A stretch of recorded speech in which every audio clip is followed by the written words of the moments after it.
Let us now turn to the second session, and it's my pleasure to introduce our second speaker and respondent. Lawrence Gregory joined the NINS team as archivist in December 2016 and works remotely from the United Kingdom.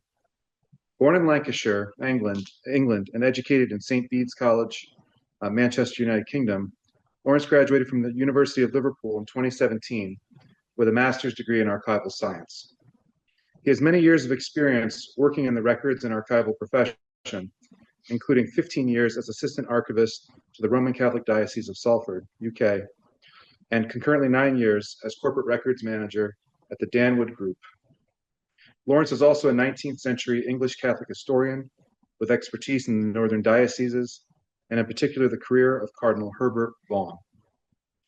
He has published 2 volumes of the lives of the historic clergy of the Diocese of Salford, as well as a combined 2-volume history of his alma mater, St. Bede's College, Manchester, and is chairman of the Catholic Archive Society in the United Kingdom and the Lancashire and Cheshire Antiquarian Society. He's an associate fellow of the Royal Historical Society and a member of British Mensa.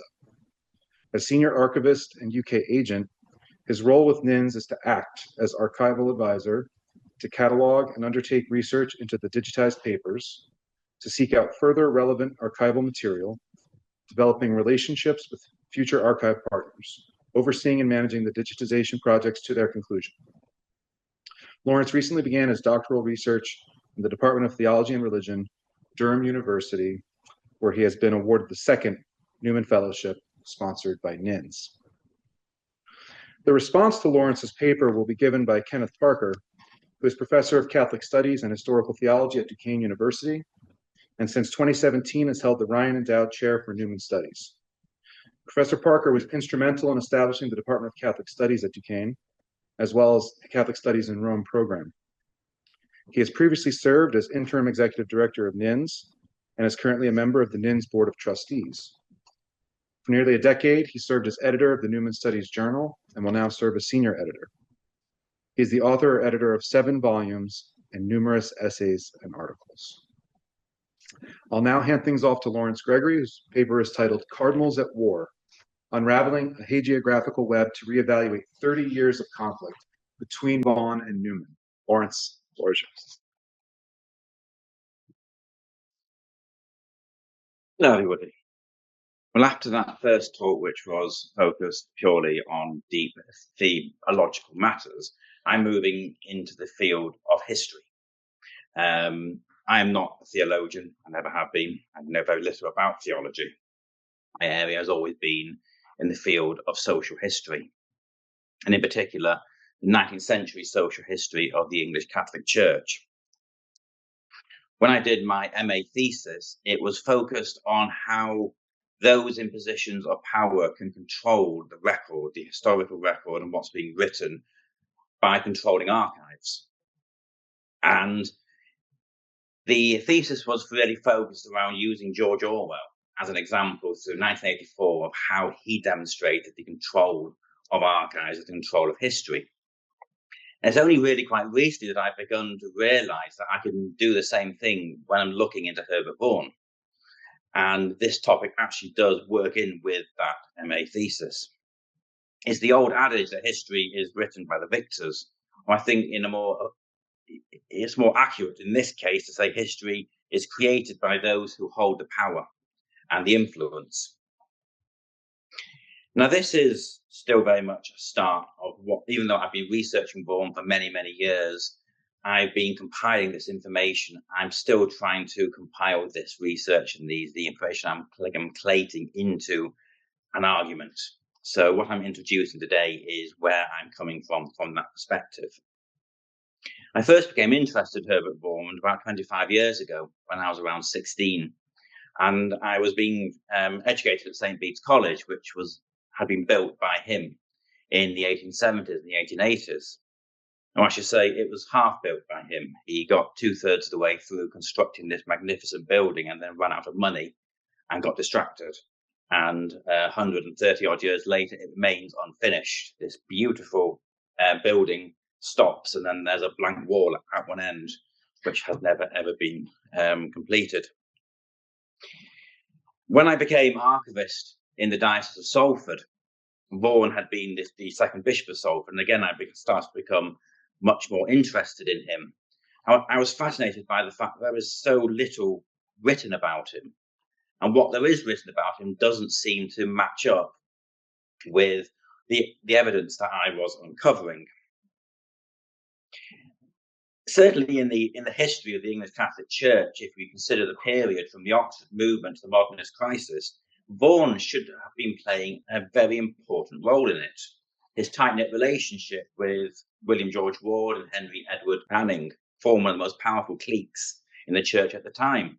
He owned the most important Catholic newspaper at the time and caused a major crisis in the church when he tried to expel the SJs from his diocese, which led to a historic showdown between the seculars and the regulars, which could only be in the end resolved by the Pope in Rome.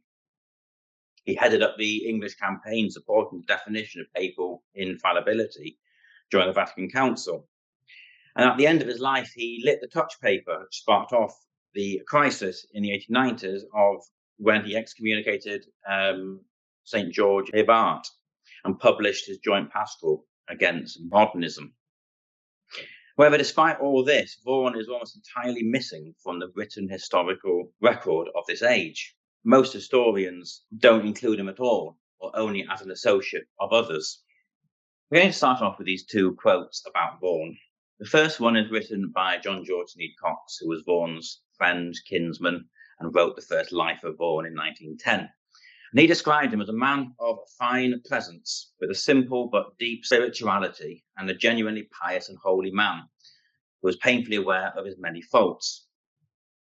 The second quote is by Trevor, who was a biographer of Newman's in the 1960s, who described Vaughan as an extremist, with a repressive attitude, with a dangerous exaggeration of the obedience required of a Christian, and the direct descendant of that which created the Inquisitions.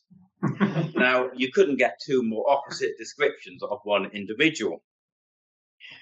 But when you are researching into what's been written about Vaughan, there's very little in between. You go from the hagiographical of John George Sneyd Cox to these very, very extreme views of him, which are almost a sense of caricature at the other end.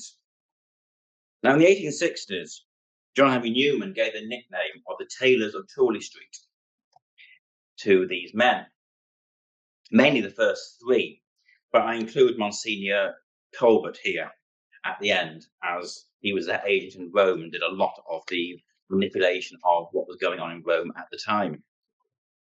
The reference to the Tailors of Tooley Street comes from an incident in 18th century London when a group of clothes makers, tailors, sent an address to the then PM, starting with the line, "We the people of England make these demands."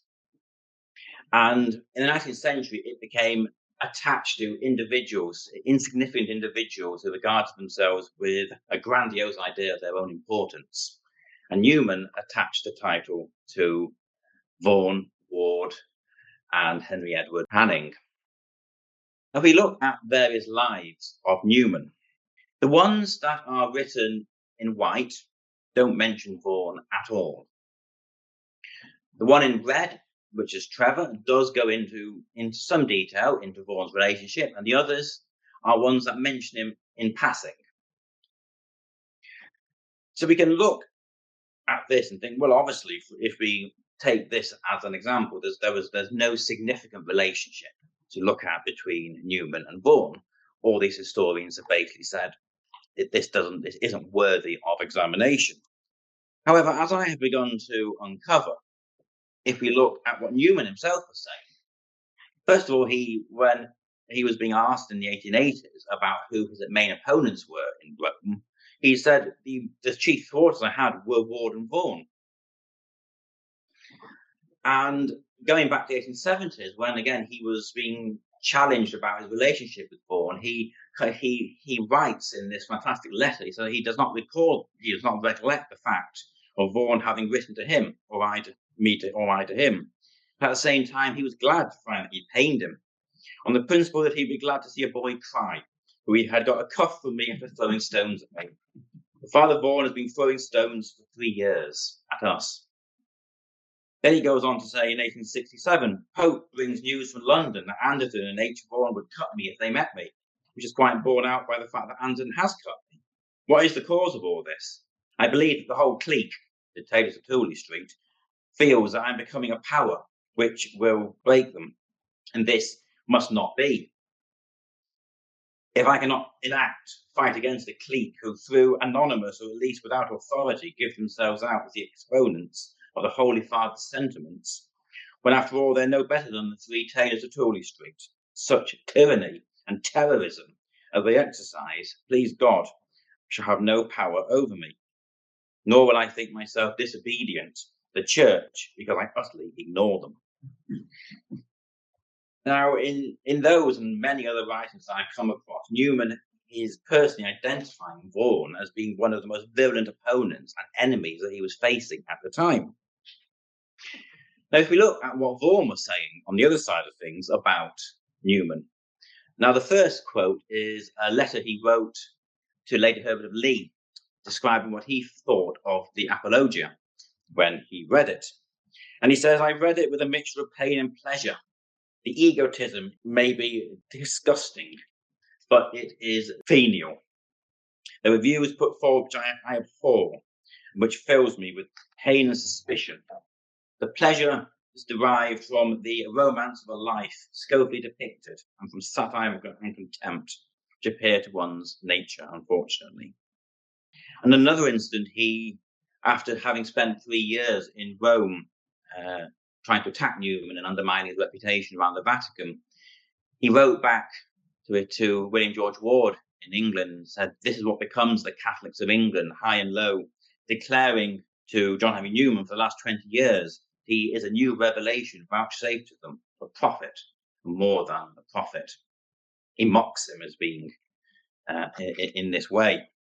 Now, this was actually the first letter that when I began working for NINS, I was at the Birmingham Oratory, and I came across this letter from Vaughan to Father Ryder in 1878, in which he says to Father Ryder, I hope that Dr. Newman is well, and the reverence and gratitude which many of us who may have given him pain in years now long gone by feel towards him are not altogether unknown to him. And when I came across this letter, I was intrigued because according to many of the Newman biographies, there was no relationship to what was Vaughan apologising for. Now, this was 1878. It had just come out that Newman was being made a cardinal. And I think this apology was largely around the fact that Vaughan was thinking, oh dear, Newman's going to be in a position of power now. How do I save myself from this? And Father Ryder wrote on the bottom of this letter, much later, I would think, a beautiful letter of Cardinal Vaughan to Cardinal Newman, who deemed the former had been slandering him for years to matters of faith, not morals. Is this not a pick-me-up? The other way now that Vaughan can no longer sustain a charge of slander against the Cardinal of St. George. Please return. So I'm not sure who he'd sent this letter to with this note, but clearly he was passing on that Vaughan was changing. The last one which I will include is this letter which Vaughan wrote in 1889. He was in Birmingham for the funeral of Bishop Ullathorne and had been given rooms at the oratory in which to stay. And he wrote what I think is quite a mocking account of his final meeting with Cardinal Newman. He says that Cardinal Newman came to see me for 20 minutes. I hardly knew him again. Doubled like a shrimp and walking with a stick longer than his body. His mind is very much impaired and his memory for names curiously gone. He can't last long. He may drop at any time. Now, where historians have noted this letter, they say it does Newman a lot more credit than it does Vaughan. He has a complete lack of any empathy or compassion or sympathy, despite the fact he was staying as a guest of Newman's at the oratory at the time. So something has clearly gone very wrong here with the historical narrative. 130 odd years of Newman scholarship have almost exclusively declared that Vaughan played no role in Newman's career and life. And yet, as we can see with just a few examples, the original source material from both Newman and Vaughan are telling us otherwise. Even more mysterious is the fact that in many of the lives written of Henry Edward Manning, Vaughan is also omitted or relegated to an unimportant role. And these two men, during his Catholic years, were utterly inseparable. Excluding him from Newman's lives is odd, but to exclude him from Manning's Catholic years, I was to say it's like trying to publish a book about the career of Stan Howell and omitting Oliver Hardy. It seems that the two men would surely be inseparable. So part of what I am trying to investigate is how and why this manipulation of the historical record has happened to the extent that Vaughan is missing. He's been completely taken out of it. So to start with, I've been looking at who we would regard as the key players in this era. So if we could regard them as Wiseman, Grant, William George Ward, Monsignor Talbot, Archbishop Errington, Ullathorne, Newman. Looking through this list, we can see the first thing that stands out is obviously that Vaughan outlives everybody by at least 10 years. He was the youngest of everybody, and from the early to mid 1890s, Vaughan is the only member of the party who is still alive.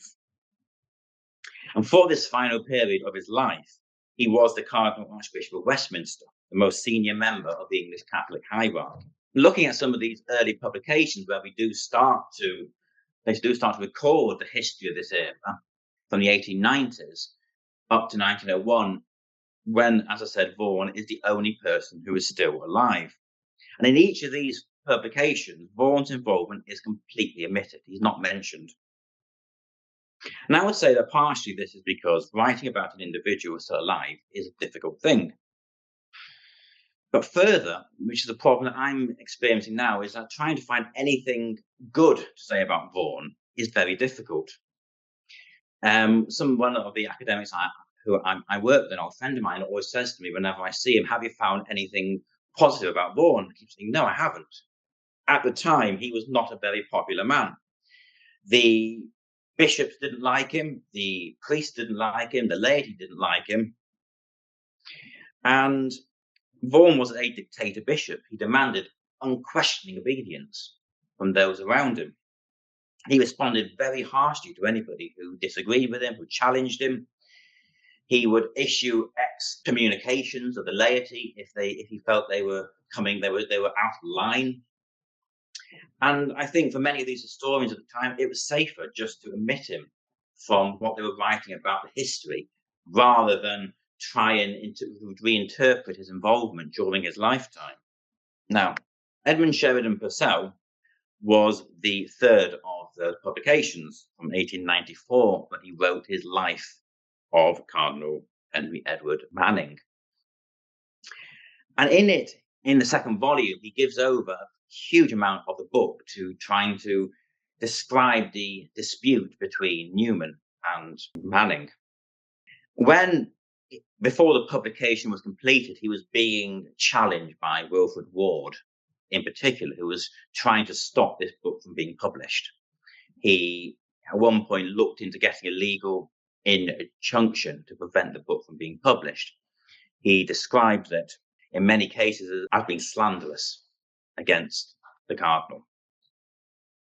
Now, in one of the letters where Wilfred Ward has asked him to basically justify why he is saying these things, and he says, well, he attacked Newman. He described him as the highest type of the low order of English Catholics, national, literary, and anti-Roman.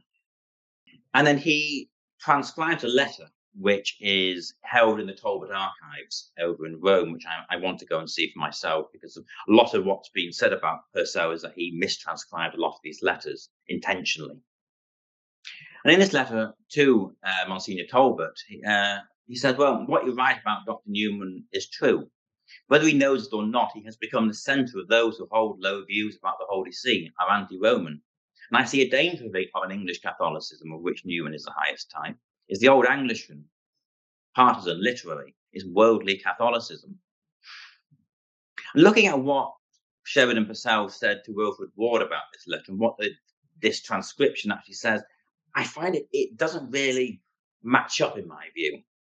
But what Purcell was doing in an awful lot of this book was he was taking snippets of letters, extracts out of what was being said, and taking them out of context and portraying them to try and demonstrate that he was saying something different to what he was actually saying if you read the full letter, which is something that we can see happening all the time, especially in the present day.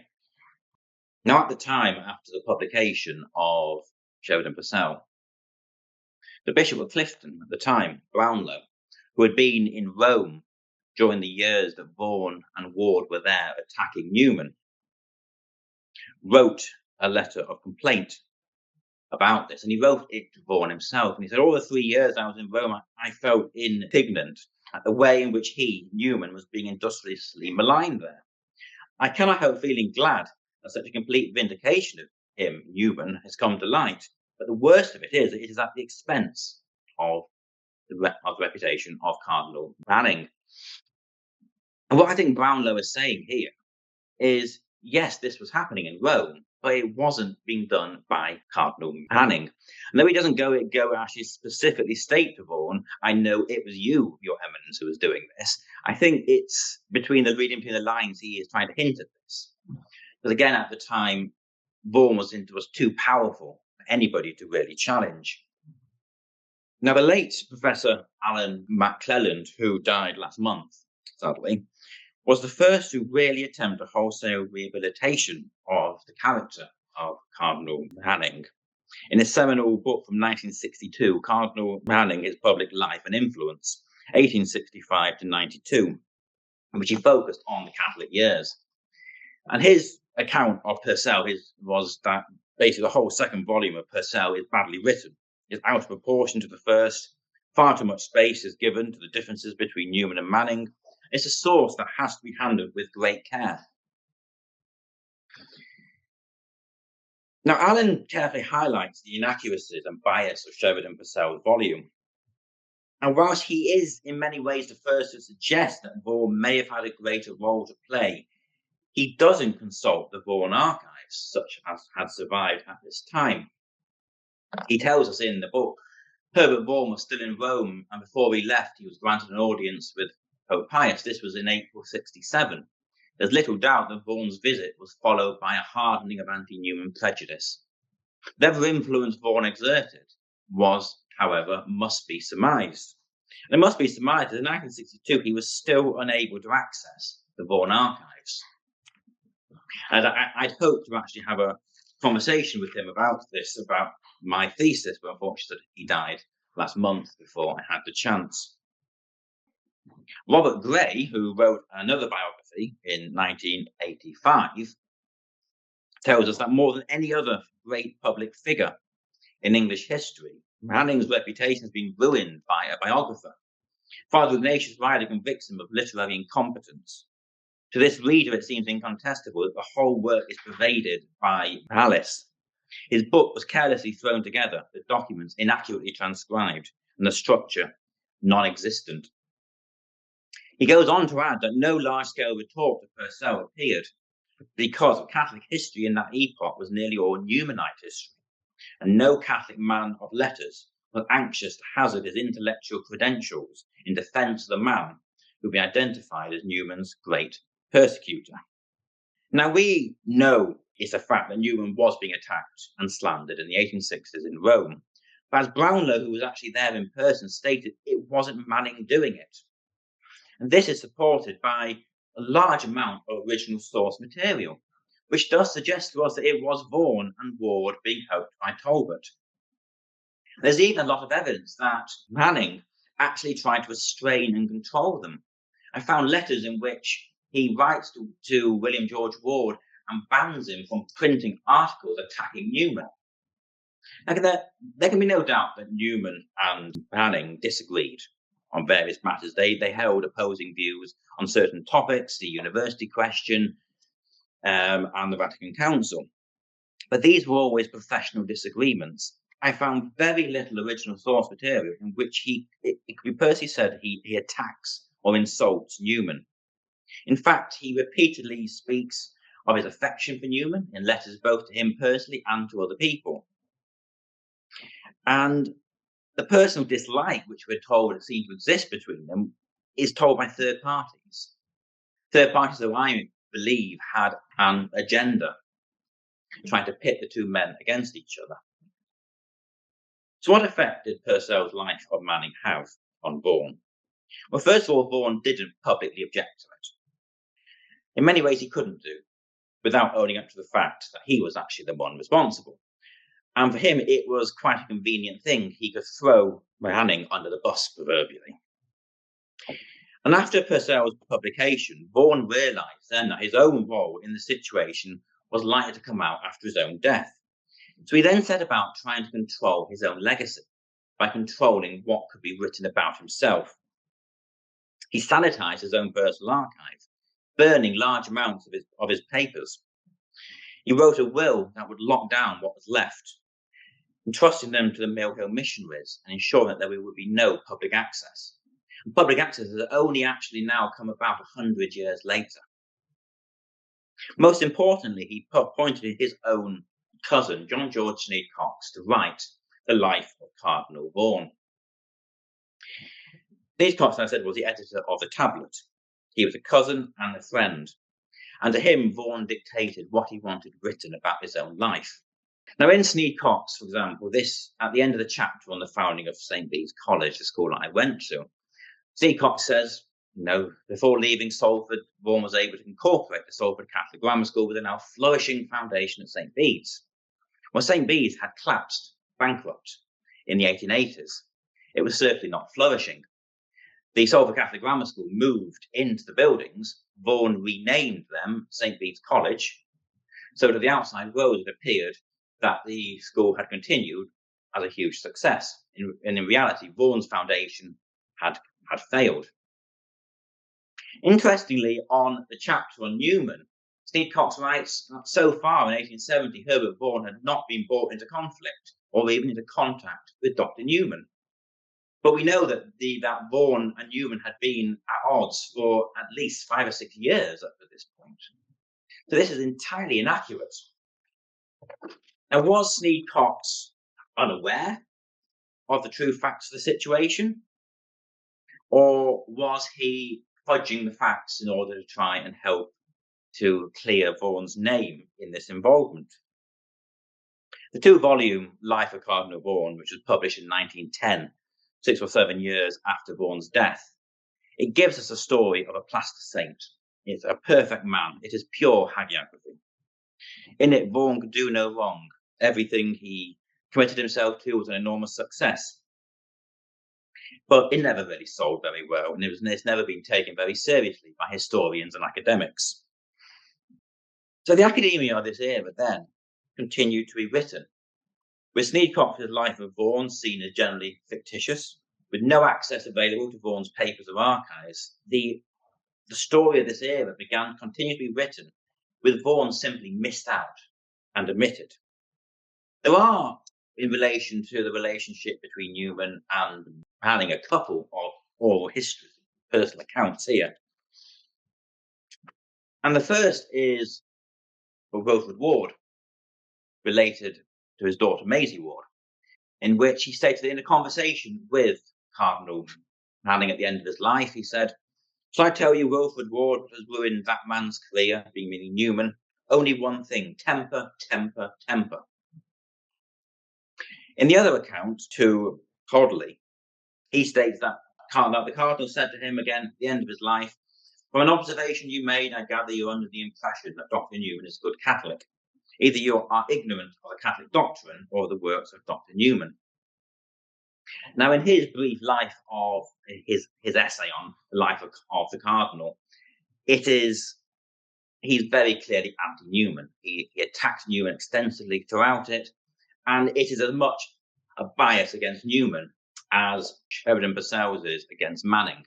And all histories, whilst they're certainly important in their own way, you must regard them as what they are. They are supporting evidence. And where they are the sole record of something happening with no other, just one person saying that this is what happened, you do have to regard them with caution. After all, several people would give their recollections of the exact same event, and each one would vary from each other. So most historians continue to blame the situation, the relationship between these two men of Newman and Manning, as being one or other's fault. In the more recent biographies of the Cardinal Manning, they've reevaluated these events. But with the Newman lives, they all continue to take Purcell's established facts about them as being true. They might debate why and wherefore things happened, but they've not asked the question, did these things happen as Purcell has laid out? And the idea that I am putting forward as an argument for my proposed thesis is that what if it was neither? What if neither of them were actually to blame? And what if it was what if it was Vaughan working with Ward and Talbot, who were the actual architects of the situation here? And that both these other men were caught up in their scheming. And what we have witnessed is an almost entire restructuring of the historical record, making it unreliable. Now, Vaughan had believed he could control his own legacy. He tried to set in stone through this control of his own archives and by dictating his own hagiographical biography. This idea of Herbert Vaughan, the man, the myth, the legend. But in very typical Vaughan style, he messed it up. He thought he could lay out his role as this heroic defender of the faith in the 19th century. What he inadvertently ended up doing was erasing himself from history. He turned himself into all I would have called an unperson and left a legacy of the blame for a lot of things he did being placed on an individual who I don't think was actually responsible for it. And the work that we're doing at NINS now, we're bringing together and making available the archive of this era in a way that we've never had possible before. We've been able to digitize Vaughan's archives with the kind and cooperation of Miracle missionaries, making them available for the first time ever. And we're rooting out all of Vaughan's letters to other people, whether it's to the Wards, to the Herbert Lees. And we're, for the first time ever, starting to bring together the real story of what I think actually happened in this era 130 to 50 years ago. Thank you. Thank you so much, Lawrence. I'd like to invite Ken up towards the front to offer a brief response. Thank you very much, Lawrence, for that. Very, very engaging presentation. Mine's not a formal response like Paul's, but I would like to make an opening comment about what I found so fascinating about what you did. In my early experience as a scholar, initially formed by Eamon Duffy and early modern English religion, I found both in my study of English Sabbatarianism and in the life of Richard Greenham, similar kinds of efforts to manipulate the sources to create a false history. In the study of English Sabbatarianism, there was Peter Halen, who was sort of the Purcell of that story, who created something called the History of the Sabbath that falsified the record of Sabbatarianism in the English tradition. And when I was looking at the sayings and creating a critical edition of the sayings of Richard Greenham, an Elizabethan pastor outside of Cambridge, very much a Calvinist, but not by any means a Puritan in the 17th century sense of the term, but whose sayings that were published posthumously over the course of 4 editions over 15 years transformed Richard Greenham because of the exclusion, marginalia, and editing of his sayings, transformed him into a pretty radical Puritan. So it seems to me like what you're describing here is just that sort of manipulation of records and misuse or attempts to edit out things that were negative in the life of Vaughan.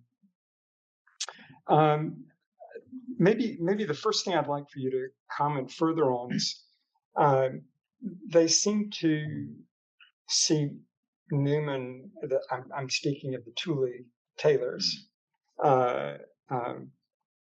They seem to see Newman as sympathetic to the Cisalpinism of the old Catholics in the English tradition, and they see themselves as ultramontanes. I think historians quite correctly see these as a new kind of ultramontane and neo-ultramontanes.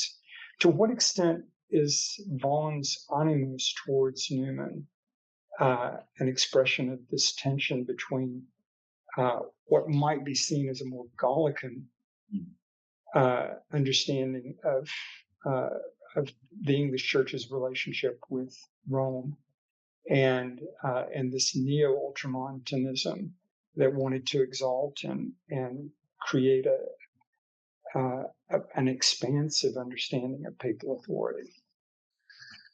I think certainly with Herbert Vaughan, you can't really go too much into intellectualism with them. His best friend, who was William George Ward, said of him, he's not an intellectual. And Loisy in the 1890s described him as the least intellectual man in England. He not only was he not an intellectual himself, and he didn't really think in intellectual terms, he was very anti-intellectual. He didn't see any need for Catholics to be educated, to be intellectual, to debate, to discuss. His whole faith was basically this idea of Catholics should just do whatever the Pope tells them and not think. When the letter I came across in the 1890s from Father George Tyrrell, in which when he first began to have his crisis of faith, and he wrote to Vaughan for advice, and Vaughan's response was quite simply, "Stop thinking." And that was Vaughan's entire thing. Why are you thinking about these things? Just go and say mass and don't think. And obviously, it didn't help. Right. And it was this attitude. For example, there was a famous account of William George Ward, who once said that he would like to have a papal bull with his time every morning at breakfast. And this was Vaughan's whole attitude, that he saw Newman as being the thinking man's Catholic leader, this intellectualism becoming, the development of doctrine and all that stuff, which Vaughan thought was absolutely abhorrent. He thought there was no need for an English Catholic priest, especially not a convert, to be thinking, to be debating, to be discussing, and that everything that the Catholic priest, the Catholic laity needed would be given to them by the Pope. I want to thank you very much. That was very, very helpful. I want to move into something very specific. You see Purcell as one of the villains in this tale. Am I correct about that? Yes. McClellan's judgment was that work complicated by the disappearance of Manning's papers by Alphonsus Chapeau? No, Alan actually managed to gain access to the material. So he got to know Jacqueline Clay. Yes, and if you in Alan's book, he actually says that he went to France. I did have a vague memory that he was one of the few Manning scholars that managed to gain access to them. But he wasn't able to gain access to the Vaughan archives. So he could. So whilst he was able to highlight that something had gone wrong with the fact that Manning was being blamed for all this stuff, he said, "Well, actually, I don't think it was Manning. What he wasn't able to really do was to highlight who was to blame for it. Right. So I have to admit, after the Manning papers were returned and deposited at the Westminster Diocesan Archives in 2014, I think it was the following. I was in London when they arrived and desperately wanted to just see the boxes, but I did go back in 2015 and worked through the papers. But I had the lens that Purcell had created and was reading the papers with the assumption that Manning was the chief culprit. Yes. And was looking only for that. And references to Vaughan made no impression on me.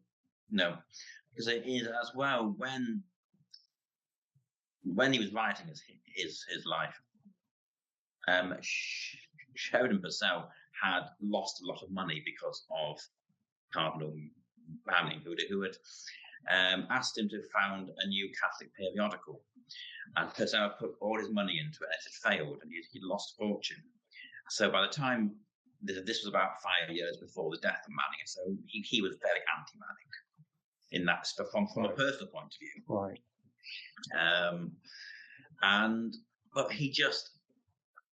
he completely omits Vaughan from the involvement, and there are letters from when Vaughan is out in Rome and he's trying to attack Newman, and he's writing back to Manning, and Manning's basically trying to say, calm down, stop doing this, and he actually writes to Cardinal Newman and says, look, I'm sorry this is going on. Vaughan is basically, he is out of control. He's running amok. And all of these, which again, Purcell didn't have access to the letters at the Birmingham Oratory, right, as well. So he was writing with a very, very limited amount of information. But I think he was also writing with a lot of personal bias. He wanted to attack this man who'd lost him a fortune in money, and this seemed like an excellent opportunity in which he could do this. That's fascinating. I mean, this is a wonderful opportunity, the work that you're doing on your thesis to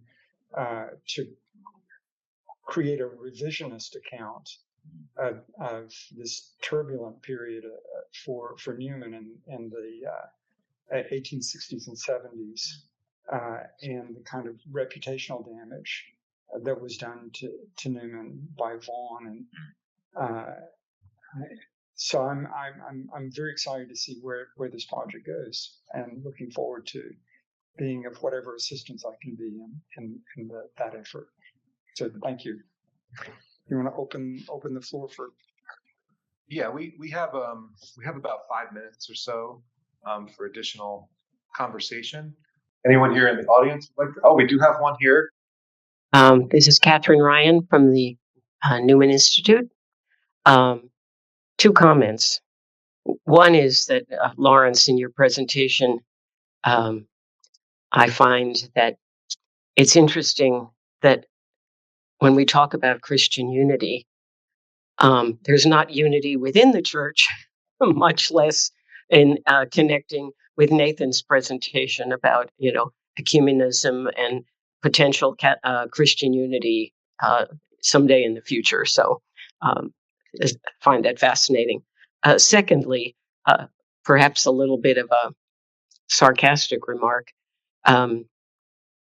Newman is the saint, and Newman is the doctor of the church, not Vaughan, not Manning, not Talbot, not any of those other guys. So thank you both for your presentations. Definitely. I have to say, I think Vaughan would be utterly horrified of Newman becoming a doctor of the church now. He would be speechless. Any other questions here at NINS or possibly from our remote participants? While we're waiting for further comments from those online, Catherine, I had much the same sort of reaction, and it's the integrity of Newman in the midst of these assaults on his character, vindicated. even though they were a source of suffering. As you pointed out in your homily at the University Church back on the 5th of October. Yeah. I was thinking about your comments and evaluation in that regard. I do think that by the 1890s, Vaughan realised he was on the wrong side of history. And this was, again, partially why he was trying to manipulate things to, not that he actually believed he did anything wrong, but he realised that history was going to judge him badly. So his thought was, well, let's try and change history. So in effect, he wrote himself out of the story. Unintentionally, yes. Unintentionally, yes. I don't think for any moment he actually intended to erase himself from history, but for so much of Vaughan's career, he just messed everything up. So this was a very, very Vaughan-like thing to do. He thought he was creating this image of himself as a plaster saint that would then endure through history. Instead, he just wiped himself out of history. I do have one question here from Professor Michael Snape. So this question is, shouldn't Vaughan be given more credit for building up the Diocese of Salford? Also, was his anti-intellectualism shaped by his family background? His father was an army officer. Did that have an influence? He was from an old Catholic Protestant family, to which he was the heir. And he'd been brought up in this era of feudal respect and doffing his cap, and sort of whatever he said went. He never had much of a proper education. He only completed 3 years of his seminary training before he was ordained through his own. He basically paid for himself to be ordained. He didn't have a diocese or anything. So yeah, I certainly think that his lack of intellectual sophistication, I think it was Ward who said that, came from the fact that he wasn't brought up to be an academic. He was brought up to be a gentry, lord of the manor, and to run a country estate. So yes, it's I think part of his, because he was never involved in academia, he was never involved in intellectualism when he was growing up during his formative years. Yes, he never had any kind of academic background, and he came to have a resentment against those who did. Sorry, can I just jump in there if that's okay? Yes, please do. Does a Jesuit education at Stonyhurst in the early 19th century count for nothing then, in terms of intellectual formation? Well, from what Vaughan himself wrote about it, they didn't really. It wasn't an intellectual education. He was. I don't know whether that was a reflection of the school, or whether it was just a reflection that he, as an individual, didn't have an intellectual mind. But he wrote about that era, about his education as basically he almost saw his years in education as a waste of time. But it would have had a big influence on his formation, given the nature of the Society of Jesus, the nature of the history of St. Omer and Stonyhurst, etc. Are we rather uncoupling Vaughan as a personality from the formative influences in his life? I'm not sure at this stage. It's there is going to be a part of my thesis in which is looking into Vaughan's formative influences from his background with growing up as the son of gentry, and the levels of his education. But for him, intellectualism and education were always unimportant in his life. And he states this himself, that he doesn't regard there being a need for members of the Catholic faith to have an academic education. He doesn't see that there's any point in it, because in Vaughan's eyes, all that the Catholics need to do is basically to be told what to do by the Church. So for him, education never really came into things, and he then pushed this same idealism on his time as a priest and a bishop and an archbishop, and this feeds into his campaigns against Catholics going to university. And when he founded St. Peter's College, he founded it and banned the education in it of Latin and Greek because he felt there was no reason for any young Catholic to learn the classics. And I think certainly, yes, that his own attitude towards education can certainly be looked into with regards to the education that he received at Stonyhurst and the small amount of training he did in Rome when he was trained to be a priest. Well, and Lawrence, before we bring this to a close, I was just wondering, was there what accounted for the breakthrough with the Mill Hill missionaries and the ability to access these collections? Was there anything that changed? They'd appointed a new archivist. Right. They'd appointed a new archivist, and I'd been trying to get access to stuff for years, quite unsuccessfully. And then this new archivist came on board, and I contacted him and explained what we were doing here at NINS. And he said he thought it was an excellent idea that we could digitize Vaughan's papers, and certainly happy to open things up after 130 odd years. So. Great. I think we have maybe the very last thing. So, sure. Erin Meikle from Duquesne University, a doctoral student in theology. Lawrence, I was just curious, when you were just talking about Vaughan's hostility or against Catholics being educated, have you explored whether his hostility towards Newman was grounded in Newman's idea of a university at all, since Newman wanted Catholics to develop, to be able to be more productive and active members in society and be able to engage in debates and be able to think. And that was part of Newman's argument in his idea of a university. So I'm curious if there's any relationship there that you found. I've not found anything so far, but I would certainly presume it must be. Any of Cardinal Newman's involvement in education, and particularly in university education, Vaughan was opposed to.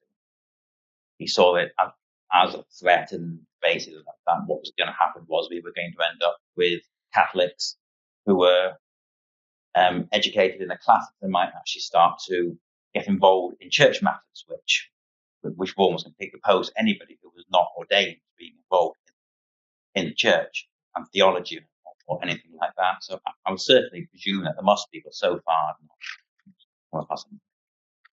All right. Why don't we thank Lawrence and Ken for job well done.